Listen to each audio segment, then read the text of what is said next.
നന്ദൻ ചേട്ടാ, ഇപ്പൊ ഈയിടെയായിട്ട് CPM-ന്റെ സമ്മേളനം, ഗതാഗതം തടസ്സപ്പെടുത്തിയിട്ടുള്ള ഒരു സമ്മേളനം ഈയിടെയായിട്ട് നടന്നിട്ടുണ്ടായിരുന്നു. ആ സമ്മേളനത്തിന് കോടതി പലതവണ ഇടപെട്ട് വിമർശിച്ചിട്ടും സർക്കാരിനെതിരെ ചോദ്യം ചെയ്തിട്ടും അതിനൊരു ഒരു ഒരു കാരണമോ അല്ലെങ്കിൽ അതിന്റെ ഒരു കാരണം ഇതുവരെ സർക്കാർ കൊടുത്തിട്ടില്ല. വീണ്ടും വീണ്ടും കോടതി അതിൽ ഇടപെട്ടിട്ടുണ്ട്. ഇനിയിപ്പോൾ ആ ഇടപെടലിന് കഴിഞ്ഞിട്ടാണ് ഇപ്പോൾ വിജയരാഘവൻ അതിനെ കോടതിയെ വിമർശിച്ചിട്ട് മുന്നോട്ട് വന്നിട്ടുള്ളത്. ആ വിജയരാഘവന്റെ വാക്കുകളെ കുറിച്ചിട്ട് നന്ദൻ ചേട്ടന്റെ അഭിപ്രായം എന്താണ്? അല്ല, വിജയരാഘവൻ ഇതിനു മുമ്പും ഒരുപാട് വിഷയങ്ങൾ ഇതുപോലെ വളരെ പ്രകോപിപ്പിക്കുന്ന തരത്തിൽ പറഞ്ഞിട്ടുണ്ട്. ഇപ്പോൾ വിജയരാഘവന്റെ വാക്കുകൾ യഥാർത്ഥത്തിൽ ഒറ്റ വാക്കിൽ പറഞ്ഞാൽ കോടതിയെ പ്രകോപിപ്പിച്ചിരിക്കുകയാണ്. കോടതി വളരെ പ്രകോപനപരമായിട്ടാണ് അല്ലെങ്കിൽ വളരെ രൂക്ഷമായിട്ടാണ് ഈ വിഷയത്തിൽ ഇടപെട്ടിരിക്കുന്നത്, ഇതുവരെ ഇടപെട്ടിരിക്കുന്നത്. അപ്പോൾ അങ്ങനെ ഇരിക്കുമ്പോൾ ആ കോടതിയെ കാണിച്ചിരിക്കുന്നത് പൂർണ്ണമായും തെറ്റാണെന്ന് CPM-ന് അറിയുകയും ചെയ്യാം. മാത്രമല്ല, ഈ കേസെന്ന് പറയുന്നത് കേസെടുത്തിരിക്കുകയാണ്. ഹൈക്കോടതി കേസെടുത്തിരിക്കുന്നു. കേസിന്റെ വിചാരണ നടക്കുന്നു. വിചാരണ നടക്കുന്ന വേളകളിലാണ്, വാദങ്ങൾ നടക്കുന്ന വേളകളിലാണ് ഈ നേരത്തെ പറഞ്ഞ ചില വിഷയങ്ങളിൽ ഇടയ്ക്കിടയ്ക്ക് അഭിപ്രായം പറഞ്ഞത്. അത് രൂക്ഷമായ അഭിപ്രായമാണ്. നിങ്ങൾ എവിടെയായിരുന്നു? നിങ്ങൾ എന്ത് നോക്കിക്കൊണ്ടാണ് ചെയ്തത്? നിങ്ങൾ ആരാണ് നിങ്ങൾക്ക് ഇതിനുള്ള അനുവാദം തന്നത്? നിങ്ങൾ പിന്നെ ഈ സ്റ്റേജിലിരുന്ന വലിയ നേതാക്കന്മാരെ നിങ്ങൾക്ക് അറിഞ്ഞുകൂടാത്തതുകൊണ്ടാണോ? എന്തുകൊണ്ട് അവർക്കെതിരെ കേസെടുത്തില്ല? ഇങ്ങനെ നിരവധി ചോദ്യങ്ങളാണ് പല തവണയായിട്ട് കോടതി ചോദിച്ചത്. അപ്പൊ ആ കേസ് അങ്ങനെ നിൽക്കുമ്പോൾ വളരെ രൂക്ഷമായിട്ട് ഒരു കോർട്ടലക്ഷ്യ കേസാണിത്. കോടതി അലക്ഷ്യം കൂടെ ആയതുകൊണ്ട് വളരെ രൂക്ഷമായിട്ട് കോടതി പറഞ്ഞതും കൂടെയാണ്. അപ്പോൾ പക്ഷെ ഇവിടെ വിജയരാഘവന്റെ ഈ ഒരു ഇപ്പോഴത്തെ പ്രസംഗം, ഈ തൃശ്ശൂരിലോ മറ്റുമാണ് തോന്നുന്നത്, അദ്ദേഹം ഏതോ ഒരു സ്ഥലത്ത് ഒരു പാർട്ടി സമ്മേളനം, ഒരു പൊതുയോഗം നടന്നപ്പോൾ പൊതുയോഗത്തിൽ വെച്ചാണ് പറഞ്ഞത്, ഈ ഈ കോടതിയെ വിമർശിച്ചുകൊണ്ട് അതായത് അമ്മായിയെ കാണാൻ വേണ്ടിയിട്ട് ഉരുട്ടി പോന്നവന്മാരാണ് ഈ പൊതുയോഗം നടത്തുന്നതിനെതിരെ രംഗത്ത് വന്നിരിക്കുന്നത് പറഞ്ഞാൽ കോടതിയെ പരോക്ഷമായിട്ട് വിമർശിക്കുന്നതാണ്. അതായത് കോടതിയെ പ്രകോപിപ്പിച്ചിരിക്കുകയാണ്.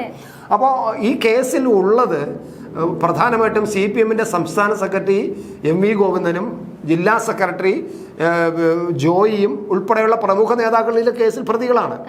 അപ്പോൾ ഇതിനകത്ത് രണ്ട് വശമാണ് ഞാൻ കാണുന്നത്. ഒന്ന്, വിജയരാഘവൻ ഈ CPM നേതാവ് എന്ന നിലയിൽ വെളിവില്ലാതെ വിളിച്ചു പറഞ്ഞ ഒരു വിഷയമെന്ന് ഞാൻ ഒരു വശത്ത് നമുക്ക് കാണാം. അതെ ചേട്ടാ, ഇപ്പോ വിജയരാഘവന്റെ വാക്കുകളാണ് എല്ലാവർക്കും കാറിൽ പോകണം നിർബന്ധമാണോ, നടന്നിട്ട് പോയാൽ പോരെന്ന്.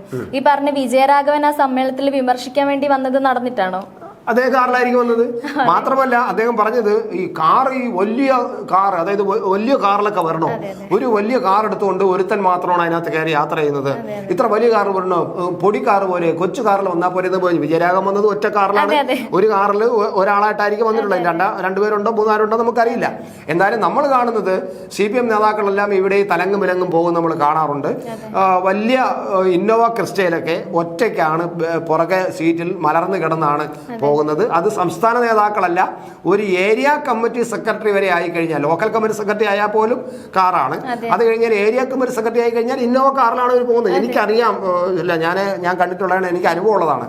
അതായത് ഒരു തിരുവനന്തപുരം ജില്ലയിൽ ഒരു കട ഉദ്ഘാടനം ഉണ്ടായിരുന്നു. നമ്മുടെ എൻ്റെ ഒരു സുഹൃത്തിൻ്റെ വേണ്ടപ്പെട്ടവൻ്റെ കടയാണ്. എനിക്ക് വലിയ ബന്ധമൊന്നുമില്ല കട.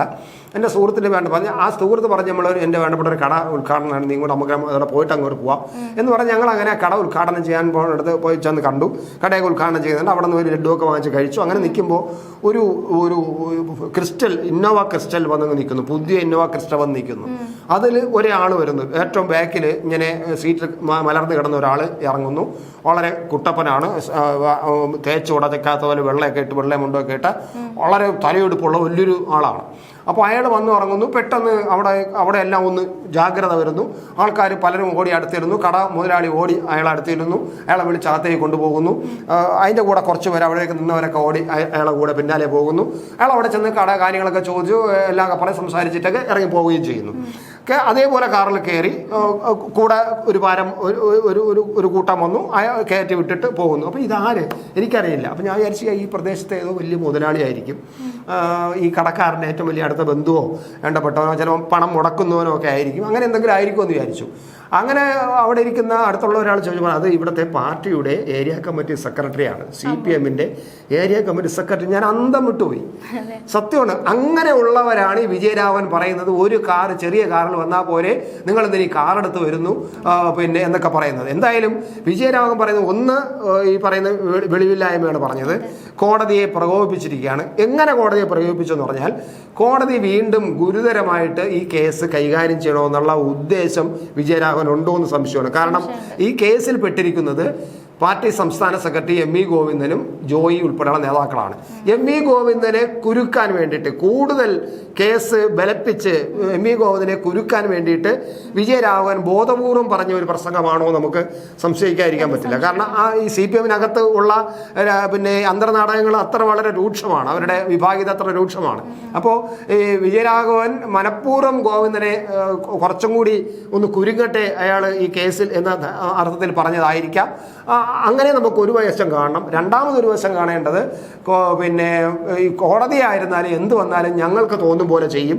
ആ അഹങ്കാരം ഉണ്ടല്ലോ, ആ ധാർഷ്ട്യമുണ്ടല്ലോ CPM-ന്റെ, ഞങ്ങൾ തോന്നും പോലെ ചെയ്യും, കേസെടുക്കാൻ നീ കാരട എന്ന് ചോദിച്ചുകൊണ്ട് കോടതിയെ ധിക്കരിക്കുന്നതാണ്, കോടതിയെ പ്രകോപിപ്പിച്ചുകൊണ്ട് കോടതിയെ പിന്നെ ആക്ഷേപിക്കുന്ന തരത്തിലാണ്. അപ്പം ഈ വിഷയമാണ് നമുക്ക് ഇതിനകത്ത് കാണുന്നത്. എന്തായാലും വിജയരാഘവന്റെ ഈ പ്രസംഗം അമ്മായിയമ്മയെ കാണാൻ വേണ്ടിയിട്ട് ഉരുട്ടി പോകുന്നവർ ആണ് ഈ കാറിലെന്ന് പറയുമ്പോൾ കോടതിയാണോ പരാമർശിച്ചത്? അങ്ങനെ കോടതിയിലുള്ള ആരെങ്കിലും ജഡ്ജിമാരോ മറ്റാരെങ്കിലും ഇങ്ങനെ അമ്മായിയമ്മയെ കാണാൻ ഞായറാഴ്ച, അത് ഞായറാഴ്ച എടുത്ത് പറയുന്നുണ്ട്, ഞായറാഴ്ച കാറിൽ പോകാറുണ്ടോ എന്ന് അറിയില്ല, ഇനി അത് അന്വേഷിച്ചേ പറ്റുള്ളൂ. ചിലപ്പോൾ വിജയരാഘവൻ അത് അറിയാമായിരിക്കാം. എന്തായാലും ഇത് പിന്നെ കോടതിയെ പ്രകോപിപ്പിച്ചതാണ്. പിന്നെ ഒരു രാഷ്ട്രീയ പാർട്ടി നേതാവ് എന്നുള്ള നിലയിൽ ഇവിടുത്തെ കേരളത്തിൻ്റെ മന്ത്രിയൊക്കെ ആയിരുന്ന ആളാണ്, പാർട്ടി സെക്രട്ടറി ആയിരുന്നു കുറേ കാലം താൽക്കാലികമായിട്ടാണെങ്കിലും, പിന്നെ ഇപ്പോൾ PB മെമ്പറാണ്. അപ്പോൾ അങ്ങനെയുള്ള ഒരു നേതാവ് ഇത്തരത്തിൽ വിടുവായിത്വം പറയുമ്പോൾ ഇത് പാർട്ടി, ഇന്നത്തെ കാലത്ത് പാർട്ടി വളരെ ഗുരുതരമായ ചില വിഷയങ്ങളിൽപ്പെട്ട് ഇങ്ങനെ നൂലാമാലകൾപ്പെട്ട് ഇങ്ങനെ നിൽക്കുമ്പോൾ ഇതിങ്ങനെ ഒരു നടപടി എടുക്കുന്നത് പ്രധാനമായിട്ടും ജോയി പറഞ്ഞു കഴിഞ്ഞു, ഞങ്ങൾക്ക് പറ്റിപ്പോയി, ഞങ്ങൾക്ക് ഒരു അബദ്ധം പറ്റിപ്പോയി എന്ന് ജോയി പറയുകയും ചെയ്തു. ജില്ലാ സെക്രട്ടറി, തിരുവനന്തപുരം ജില്ലാ സെക്രട്ടറി പറയുകയും ചെയ്തു.